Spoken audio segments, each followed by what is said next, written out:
ഈശോമിശിഹായ്ക്ക് സ്തുതിയായിരിക്കട്ടെ. പ്രിയ സഹോദരങ്ങളെ, logos quiz 2024 വിശുദ്ധ ലൂക്കായുടെ സുവിശേഷം 9-ാം അധ്യായം മുതൽ 16-ാം അധ്യായം വരെയുള്ള ചോദ്യോത്തരങ്ങൾ നമ്മൾ വാക്യങ്ങളോടുകൂടി മുമ്പുള്ള എപ്പിസോഡിൽ എടുത്തിരുന്നു. ഇന്ന് നോക്കുന്നത് 9-ാം അധ്യായത്തിലെ ചോദ്യോത്തരങ്ങളാണ്. മുൻപ് നമ്മൾ ഈ അധ്യായത്തിൽ നിന്നും 90 ചോദ്യങ്ങളും അവയുടെ ഉത്തരങ്ങളുമാണ് എടുത്തിരുന്നത്. അതിൽ നിന്നും പ്രധാനപ്പെട്ട 40 ചോദ്യങ്ങളും അവയുടെ ഉത്തരങ്ങളുമാണ് ഈ എപ്പിസോഡിൽ ഉൾപ്പെടുത്തിയിരിക്കുന്നത്. അതിനാൽ നിങ്ങൾ എല്ലാവരുടെയും സ്നേഹവും സഹകരണവും പ്രതീക്ഷിച്ചുകൊണ്ട് ഒത്തിരി സ്നേഹത്തോടെ എല്ലാവരെയും വചനം കേൾക്കാൻ ക്ഷണിക്കുന്നു. ഈ വചന പഠനം ലോഗോസ് ക്വിസ് പങ്കെടുക്കുന്നവർക്ക് മാത്രമല്ല, എല്ലാവർക്കും തിരുവചന സത്യം ഗ്രഹിക്കുന്നതിനും അവസരമാകട്ടെ എന്ന് പ്രാർത്ഥിച്ചുകൊണ്ട് ഈശോയിൽ നിങ്ങൾക്കായി സമർപ്പിക്കുന്നു. ദൈവരാജ്യം പ്രസംഗിക്കുന്നതിനും രോഗികളെ സുഖപ്പെടുത്തുന്നതിനുമായി അവൻ അവരെ അയച്ചു. ആരെയാണ് അയച്ചത്? ഈശോ 12 അപ്പസ്തോലന്മാരെ. നിങ്ങൾ എന്ത് ചെയ്യണമെന്നാണ് ഈശോ ശിഷ്യന്മാരോട് പറഞ്ഞത്?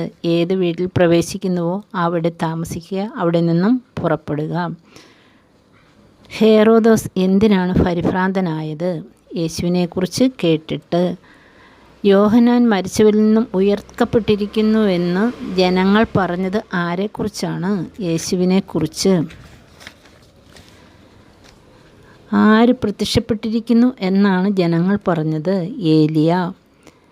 യേശു ശിഷ്യന്മാരെ എവിടെയാണ് കൂട്ടിക്കൊണ്ടുപോയത്? ബെത്സദായ് എന്ന പട്ടണത്തിലേക്ക്.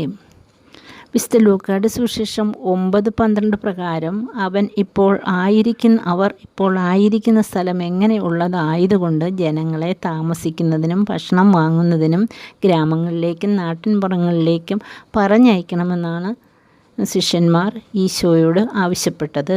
വിജനപ്രദേശം. നിങ്ങൾ തന്നെ അവർക്ക് ഭക്ഷിക്കാൻ കൊടുക്കുവിൻ എന്ന് ഈശോ പറഞ്ഞപ്പോൾ ശിഷ്യന്മാർ എന്താണ് മറുപടി പറഞ്ഞത്? ഞങ്ങളുടെ പക്കൽ 5 അപ്പവും 2 മത്സ്യമേ ഉള്ളൂ. അവിടെ എത്ര പുരുഷന്മാർ ഉണ്ടായിരുന്നു? 5000. വിശുദ്ധ ലൂക്കായുടെ സുവിശേഷം 9-ാം അധ്യായത്തിലെ 4-ാമത്തെ ശീർഷകമേത്? പത്രോസിൻ്റെ വിശ്വാസ പ്രഖ്യാപനം. ഞാൻ ആരാണെന്നാണ് ശിഷ്യന്മാരോട് ഈശോ ചോദിച്ചപ്പോൾ പത്രോസ് എന്താണ് മറുപടി പറഞ്ഞത്? ദൈവത്തിൻ്റെ ക്രിസ്തുവാണ്. ഈശോ ദൈവത്തിൻ്റെ ക്രിസ്തുവാണെന്ന കാര്യം ആരോടും പറയരുതെന്ന് കർശനമായി വിലക്കിയ ശേഷം ഈശോ ശിഷ്യന്മാരോട് എന്താണ് പ്രവചിച്ചത്? പീഡാനുഭവവും ഉത്ഥാനവും. ആരെങ്കിലും തന്നെ അനുഗമിക്കാൻ ആഗ്രഹിക്കുന്നുവെങ്കിൽ എന്ത് ചെയ്യാനാണ് ഈശോ പറഞ്ഞത്? തന്നെ പരിത്യജിച്ച് അനുദിനം തൻ്റെ കുരിശുമെടുത്ത് എന്നെ അനുഗമിക്കട്ടെ. വിശുദ്ധ ലൂക്കായുടെ സുവിശേഷം 9:24 പ്രകാരം ഈശോ സ്വന്തം ജീവൻ നഷ്ടപ്പെടുത്തുന്നവന് എന്ത് ചെയ്യുമെന്നാണ് പറഞ്ഞത്? ഈശോയെ പ്രതി സ്വന്തം ജീവൻ നഷ്ടപ്പെടുത്തുന്നവൻ എന്ത് ചെയ്യുമെന്നാണ് പറഞ്ഞത്? ജീവൻ രക്ഷിക്കും. ഒരുവൻ യേശുവിനെക്കുറിച്ചോ അവിടുത്തെ വചനത്തെക്കുറിച്ചോ ലജ്ജിച്ചാൽ അവൻ എന്ത് സംഭവിക്കുമെന്നാണ് ഈശോ പറഞ്ഞത്? മനുഷ്യപുത്രൻ തൻ്റെ പിതാവിൻ്റെയും വിശുദ്ധ ദൂതന്മാരുടെയും മഹത്വത്തിൽ വരുമ്പോൾ അവനെക്കുറിച്ചും ലജ്ഞിക്കും. വിശുദ്ധ ലൂക്കായുടെ സുവിശേഷം 9-ാം അധ്യായത്തിലെ 6-ാമത്തെ ശീർഷകം എന്ത്? യേശു രൂപാന്തരപ്പെടുന്നു. പീഡാനുഭവ പ്രവചനം കഴിഞ്ഞ് എത്ര ദിവസത്തിന് ശേഷമാണ് യേശു മലയിലേക്ക് പ്രാർത്ഥിക്കാൻ പോയത് എന്നാണ് 9:29 പറയുന്നത്? 8 ദിവസം കഴിഞ്ഞ്. ആരെല്ലാമാണ് യേശുവിനോട് കൂടി മലയിലേക്ക് പോയത്? പത്രോസ്, യാക്കോബ്, യോഹന്നാൻ. യേശു രൂപാന്തരപ്പെട്ടപ്പോൾ ആരാണ് യേശുവിനോട് സംസാരിച്ചത് എന്നാണ് വിശുദ്ധ ലൂക്ക 9:30 പറയുന്നത്? മോശയും ഏലിയായും. പത്രോസ് എന്താണ് യേശുവിനോട് പറഞ്ഞത്? 3 കൂടാരങ്ങൾ ഉണ്ടാക്കാം. എന്ത് കണ്ടിട്ടാണ് ശിഷ്യന്മാർ ഭയന്നത്? യേശു മേഘത്തിനുള്ളിലായപ്പോൾ. മേഘത്തിൽ നിന്നും കേട്ട സ്വരം എന്താണ്? ഇവൻ എൻ്റെ പ്രിയപുത്രൻ, എൻ്റെ തിരഞ്ഞെടുക്കപ്പെട്ടവൻ, ഇവൻ്റെ വാക്കുകൾ കേൾക്കുവിൻ.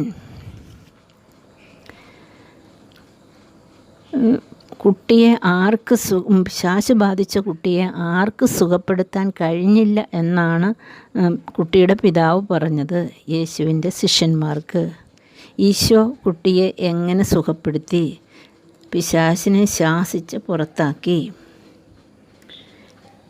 പീഡാനുഭവത്തെക്കുറിച്ച് ഈശോയുടെ രണ്ടാം പ്രവചനം വിശുദ്ധ ലൂക്കായുടെ സുവിശേഷം 9:14. വേറെ ഏത് സുവിശേഷത്തിലാണ് ഈ രണ്ടാം പ്രവചനം ഉള്ളത്? വിശുദ്ധ മത്തായിയുടെ സുവിശേഷം 17, 20, 21. യേശു പറഞ്ഞു, ഈ വചനം നിങ്ങളിൽ ആഴത്തിൽ പതിയട്ടെ. ഏതാണ് ആ വചനം? മനുഷ്യപുത്രൻ മനുഷ്യരുടെ കൈകളിൽ ഏൽപ്പിക്കപ്പെടാൻ പോകുന്നു. വിശുദ്ധ ലൂക്കായുടെ സുവിശേഷം 9-ാം അധ്യായത്തിൽ അടുത്ത ശീർഷകം ഏത്? ആരാണ് വലിയവൻ എന്ന് ശിഷ്യന്മാർ തർക്കിച്ചപ്പോൾ ഈശോ എന്താണ് ചെയ്തത്? ഒരു ശിശുവിനെ എടുത്ത് അടുത്ത് നിർത്തി. ആരാണ് വലിയവനെന്നാണ് ഈശോ പറഞ്ഞത്? നിങ്ങളിൽ ഏറ്റവും ചെറിയവൻ ആരോ അവനാണ് ഏറ്റവും വലിയവൻ. ഗുരു, നിൻ്റെ നാമത്തിൽ പിശാചുക്കളെ പുറത്താക്കുന്ന ഒരാളെ ഞങ്ങൾ കണ്ടു. അവൻ ഞങ്ങൾക്കൊപ്പം നിന്നെ അനുഗമിക്കാത്തതുകൊണ്ട് ഞങ്ങൾ അവനെ തടഞ്ഞു. ആരാണ് ഇങ്ങനെ പറഞ്ഞത്? യോഹന്നാൻ. ഈശോ ഏത് ദേശത്തുകൂടി കടന്നു പോകുമ്പോൾ ആ ദേശക്കാർ അവിടുത്തെ തിരസ്കരിച്ചത്? സമരിയ ദേശത്ത്. സമരിയക്കാർ യേശുവിന് ജെറുസലേമിലേക്കുള്ള വഴി തടഞ്ഞപ്പോൾ കർത്താവേ, സ്വർഗത്തിൽ നിന്നും അഗ്നി ഇറക്കി ഇവരെ നശിപ്പിക്കട്ടെ എന്ന് ചോദിച്ച ശിഷ്യന്മാർ ആരെല്ലാം? യാക്കോവും യോഹന്നാനും. കുറുനരികൾക്ക് മാളമുണ്ട്, ആകാശപക്ഷികൾക്ക് കൂടുണ്ട്, മനുഷ്യപുത്രന് തലചായ്ക്കാൻ ഇടമില്ല. ഇങ്ങനെ പറഞ്ഞത് ആരോട്? നീ എവിടെ പോയാലും ഞാൻ നിന്നെ അനുഗമിക്കും എന്ന് പറഞ്ഞവനോട്. തന്നെ അനുഗമിക്കാൻ ആവശ്യപ്പെട്ടപ്പോൾ ഓരോ ഒഴിവുകഴിവുകൾ പറഞ്ഞു. യേശു അവരോട് എന്താണ് പറഞ്ഞത്? കലപ്പയിൽ കൈവച്ചിട്ട് പിന്തിരിഞ്ഞ് നോക്കുന്നവന് സ്വർഗരാജ്യത്തിന് യോഗ്യനല്ല.